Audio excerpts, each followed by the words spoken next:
एक बार हजरत ख्वाजा मोइनुद्दीन चिश्ती रहमतुल्लाह अलैहि इस्लाम का पैगाम फैलाने की नीयत से अपने कुछ मुरीदों के साथ अजमेर शरीफ के एक स्थान पर तशरीफ लाए।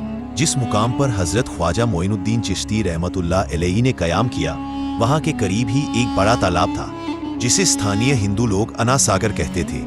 उस दौर में इस तालाब की बसात और पवित्रता के कारण हिंदू समाज में इसका बहुत एहतराम किया जाता था। उनका ये अकीदा था कि जो शख्स दिन भर गुनाह करने के बाद इस तालाब में गौस करता है, उसके तमाम गुनाह धुल जाते हैं। इसी वजह से वे इस तालाब को हमेशा दियों से सजाए रखते थे। कहा जाता है कि इस तालाब में हर रात दिए जलाने के लिए तकरीबन 3 मन तेल की जरूरत होती थी। तालाब की पवित्रता के कारण वहां सभी हिंदुओं को दाखिल होने की इजाजत नहीं थी। सिर्फ आला तबके के ब्राह्मण ही वहां गस्ल कर सकते थे और तालाब के पानी को छू सकते थे। उनका ये मानना था कि अगर ब्राह्मणों के अलावा कोई और तालाब के पानी को छू ले तो पानी नापाक हो जाएगा। हजरत ख्वाजा मोइनुद्दीन चिश्ती रहमतुल्लाह अलैहि और उनके मुरीद लंबे सफर से थके हुए थे। कुछ देर आराम फरमाने के बाद जब नमाज का वक्त हुआ तो ख्वाजा मोइनुद्दीन चिश्ती रहमतुल्लाह अलैहि हजरत बख्तियार काकी रहमतुल्लाह अलैहि को अजान देने का हुक्म दिया। हुक्म पाकर हजरत बख्तियार काकी रहमतुल्लाह अलैहि ने अजान देना शुरू किया। उस वक्त हिंदुस्तान में तौहीद का पैगाम और अजान के अल्फाज इसी ने नहीं सुने थे। जब लोगों ने पहली बार अजान के अल्फाज सुने तो उनके दरमियान हलचल मच गई। लोग अपने घरों से बाहर आकर एक दूसरे से कहने लगे, यह फकीर लोग कहाँ से आ गए और ये क्या पढ़ रहे हैं। अजान खत्म होने के बाद हजरत ख्वाजा मोइनुद्दीन चिश्ती रहमतुल्लाह अलैहि और उनके साथियों ने अना सागर तालाब पर जाकर वुजू करना शुरू किया। जब हिंदू पुजारियों ने देखा कि एक अजनबी दरवेश उनके मखसूस तालाब का इस्तेमाल कर रहा है तो उनके दिल में गुस्से की आग भड़क उठी। एक पुजारी बोला, यह दरवेश कहाँ से आ गया? बिना हमारी इजाजत के इसने हमारे पाक तालाब को हाथ लगा दिया। हम इस तालाब को कितना मुकद्दस मानते हैं और इन मुसाफिरों ने इसे नापाक कर दिया है। इसका कोई हल नहीं निकालना ही होगा। इसके बाद हजरत ख्वाजा मोइनुद्दीन चिश्ती रहमतुल्लाह अलैहि ने तमाम साथियों के साथ मिलकर जमात के साथ नमाज अदा की। लोग यह मंजर देखने लगे और कहने लगे, यह तो कोई अजीब फकीर है। हमारे मंदिरों में सब देवी देवता मौजूद है और ये उनकी इबादत ना करके किसी नए खुदा की इबादत कर रहा है।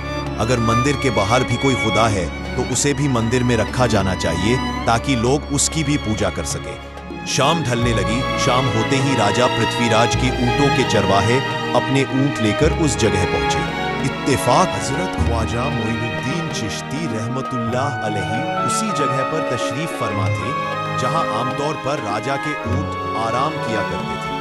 चरवाहों ने देखा कि एक दरवेश का काफिला उनके मुकाम पर आकर बैठा है।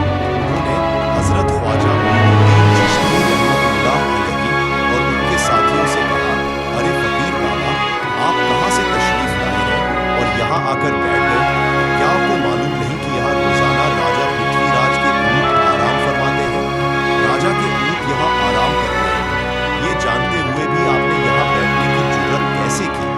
हजरत ख्वाजा मोइनुद्दीन चिश्ती रहमतुल्लाह अलैहि मोइनुद्दीन चिश्ती रहमतुल्लाह अलैहि ने उन चरवाहों को नरमी से जवाब दिया, बाबा, हम मुसाफिर हैं और अनजान हैं। हमें मालूम नहीं था कि इस मुकाम पर राजा के ऊंट आराम करते हैं, क्योंकि हम पहले ही यहाँ रात गुजारने का इरादा कर चुके हैं।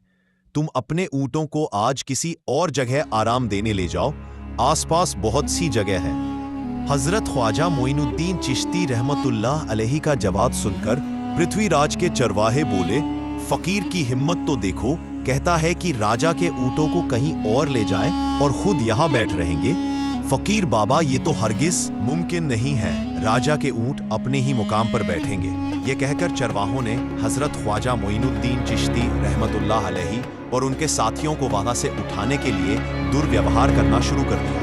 हजरत ख्वाजा मोइनुद्दीन चिश्ती रहमतुल्लाह अलैहि बहुत ही सरल स्वभाव के थे।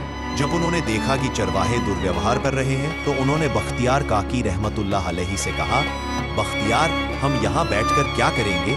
जब राजा के ऊंटों को यहीं बैठाना है तो रहने दो, ऊंट यहीं बैठे, हम यहाँ से जा रहे हैं।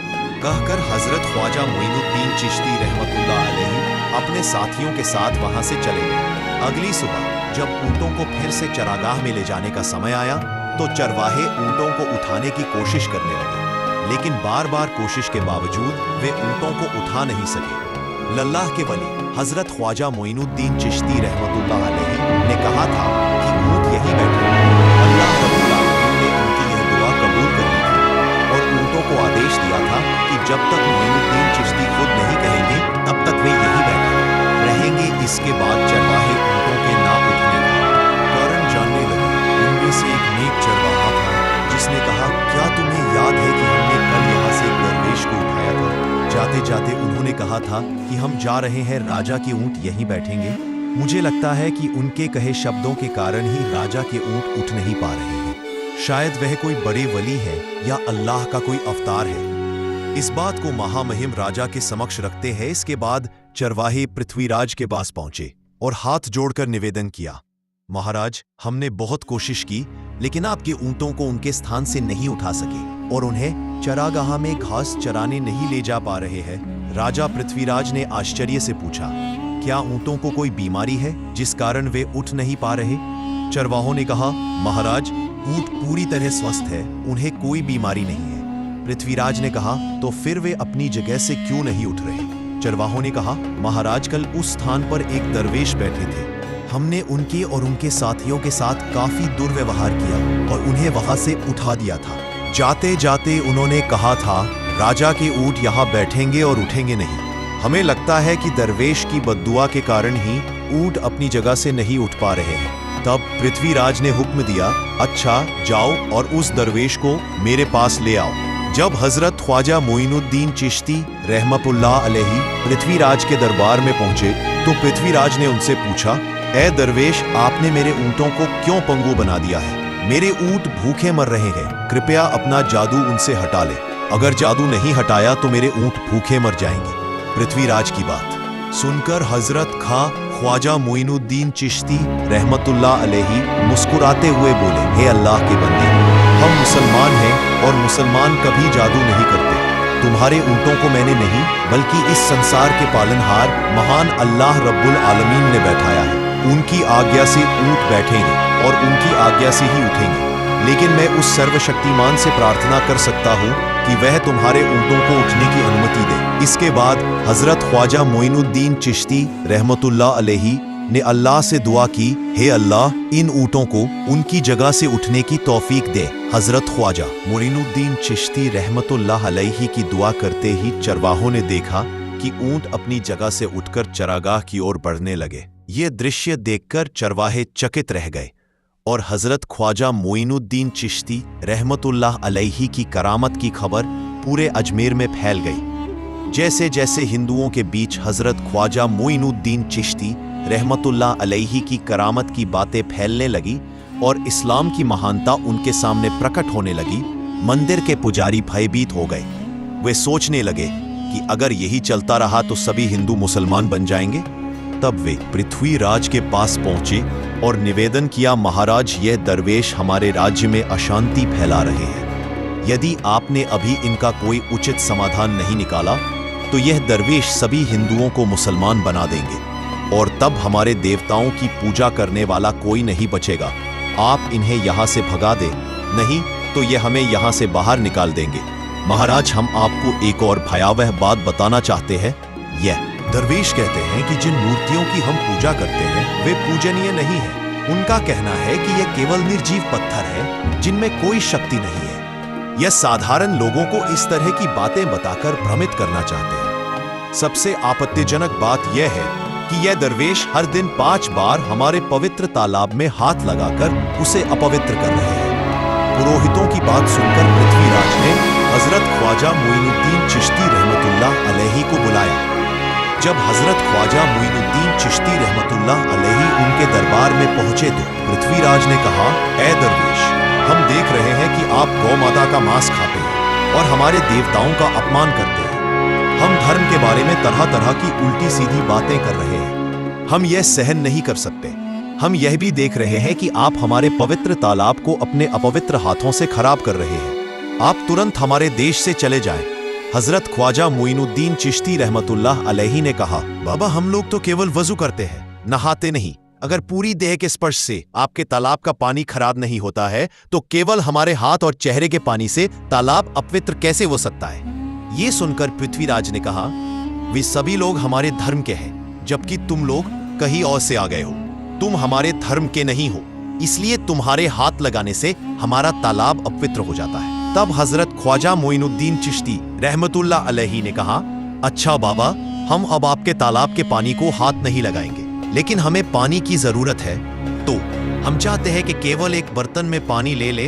पृथ्वीराज ने कहा, ठीक है, तुम पानी ले सकते हो, लेकिन तुम्हारा बर्तन तालाब में लगे, तुम्हारे हाथ नहीं। अगर तुम्हारे हाथ स्पर्श करे तो हम इसके खिलाफ सख्त कार्रवाई करेंगे। राजा के साथ सहमति के बाद हजरत ख्वाजा मोइनुद्दीन चिश्ती रहमतुल्लाह अलैहि ने अपने मुख्य खलीफा बख्तियार काकी रहमतुल्लाह अलैहि से कहा, बख्तियार जाओ और राजा के तालाब से एक बर्तन में पानी ले आओ, लेकिन बहुत सावधानी से पानी लेना ताकि तुम्हारा हाथ तालाब के पानी को छू ना सके।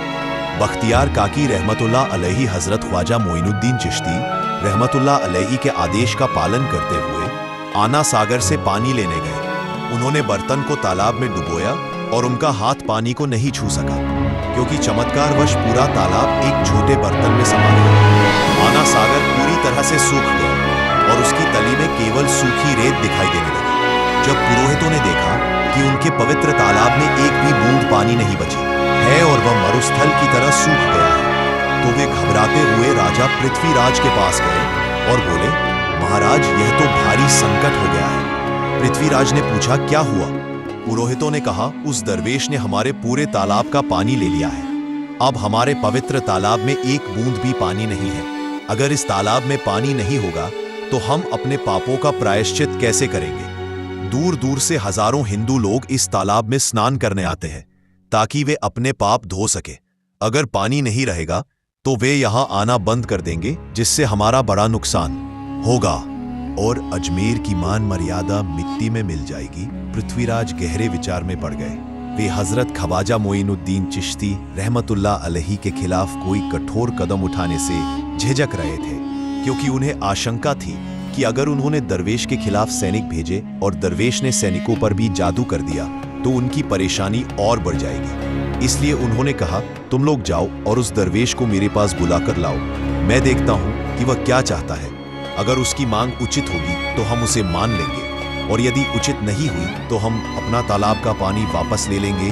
जब हजरत ख्वाजा मोइनुद्दीन चिश्ती रहमतुल्लाह अलैहि पृथ्वीराज के दरबार में पहुंचे तो पृथ्वीराज ने कहा, ए बाबा, आपने हमारे तालाब का सारा पानी ले लिया है, हम अपने पापों का प्रायश्चित कैसे करेंगे? पूरे दिन के पाप हम इस तालाब में स्नान करके धोते हैं। अगर तालाब में पानी नहीं होगा तो हम अपने पाप कैसे धोएंगे? हजरत ख्वाजा मोइनुद्दीन चिश्ती रहमतुल्लाह अलैहि ने उत्तर दिया, देखो बाबा, तुम्हारे पास आना सागर है, पर दुनिया के हर कोने में ऐसा तालाब नहीं है, तो क्या वे लोग अपने पाप कैसे धोएंगे? पापों को धोने की ताकत इस तालाब के पानी में नहीं है। पापों को माफ करने वाला केवल अल्लाह है, जिसने आकाश, धरती और पूरी सृष्टि बनाई है। उसकी इजाजत के बिना एक पत्ता भी नहीं हिलता। इसलिए मैं तुम्हें इस भ्रम को छोड़कर सही राह पर आने की दावत देता हूँ। वहां मौजूद हजारों हिंदू हजरत ख्वाजा मोइनुद्दीन चिश्ती रहमतुल्लाह अलैहि की बातें मंत्रमुग्ध होकर सुन रहे थे। इसके बाद उन्होंने कहा, जाओ बख्तियार, जिस बर्तन में तुमने तालाब का पानी लिया था उसे वापस तालाब में डालाओ। बख्तियार काकी रहमतुल्लाह अलैहि हजरत ख्वाजा मोइनुद्दीन चिश्ती रहमतुल्लाह अलैहि के हुक्म से आना सागर में बर्तन का पानी डालने गए। जैसे ही बर्तन का पानी तालाब में डाला, आना सागर फिर से पानी से लबालब भर गया। इस चमत्कार को देखकर वहां मौजूद कई हिंदुओं ने कलमा पढ़कर इस्लाम कबूल कर लिया। यह देखकर हिंदू पुरोहितों और पंडितों की चिंता बढ़ गई। वे पृथ्वीराज के पास गए और बोले, महाराज, यदि अब कोई उपाय नहीं किया गया तो सारे हिंदू मुसलमान हो जाएंगे। पृथ्वीराज ने कहा, मुझे सलाह दो, इस दरवेश का मुकाबला कैसे किया जा सकता है? पुरोहितों ने कहा, यह दरवेश एक बड़ा जादूगर है, इसलिए इसका मुकाबला भी जादू से करना होगा। हमारे बीच एक बड़े पुरोहित और जादूगर रामदेव हैं, उन्हें इसके मुकाबले में भेजें अगर वह जादू से इसे हरा सके तो हम अपने हिंदू धर्म का गौरव फिर से प्राप्त कर सकेंगे। पृथ्वीराज ने रामदेव को बुलाकर कहा, रामदेव, मैं तुम्हें इस दरवेश को जादू से हराने की जिम्मेदारी दे रहा हूं। अगर तुम उसे हरा सके तो हम अपने धर्म का गौरव फिर से पा सकेंगे। रामदेव ने पृथ्वीराज को आश्वस्त करते हुए कहा, महाराज, आप चिंता ना करें। इस दरवेश को हराना मेरे लिए बहुत आसान है। मैं आपके समक्ष हमारे धर्म का गौरव वापस लाकर रहूंगा। इसके बाद रामदेव अपने साथियों के साथ हजरत ख्वाजा मोइनुद्दीन चिश्ती रहमतुल्लाह अलैहि के सामने मुकाबले के लिए पहुंचा। उसने कहा, मोइनुद्दीन, अगर तुम में ताकत है तो मुझसे जादू का मुकाबला करो। मैंने तुम जैसे बहुत से जादूगरों को हराया है, तुम्हें हराना तो मेरे लिए साधारण बात है। हजरत ख्वाजा मोइनुद्दीन चिश्ती रहमतुल्लाह अलैहि ने उसकी बातों का कोई जवाब नहीं दिया। रामदेव ने देखा कि हजरत ख्वाजा मोइनुद्दीन चुप है तो उसने गाली गलौज करना शुरू कर दिया। जब रामदेव अपनी हदें पार कर गया तो हजरत ख्वाजा मोइनुद्दीन ने उसकी आंखों में देखते हुए कहा, रामदेव, तू चिल्ला रहा है, लेकिन मैं तेरे माथे पर ईमान की रोशनी देख रहा हूं।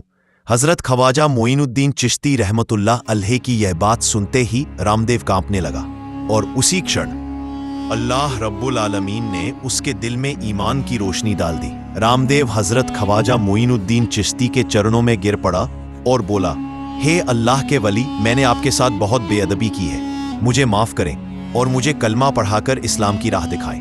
हजरत ख्वाजा मोइनुद्दीन चिश्ती रहमतुल्लाह अलैहि ने रामदेव को कलमा पढ़ाया और उनका नाम रखा मोहम्मद सादिक।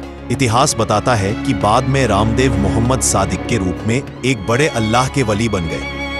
प्रिय पाठकों, सोच, जो रामदेव हजरत ख्वाजा मोइनुद्दीन चिश्ती को पराजित करने आए थे, वही अब उनके हाथ में हाथ देकर इस्लाम की शांति की छाव में आ गए। यह अल्लाह रब्बुल आलमीन का चमत्कार और शक्ति है जो जिसे चाहे हिदायत दे सकता है। आमीन।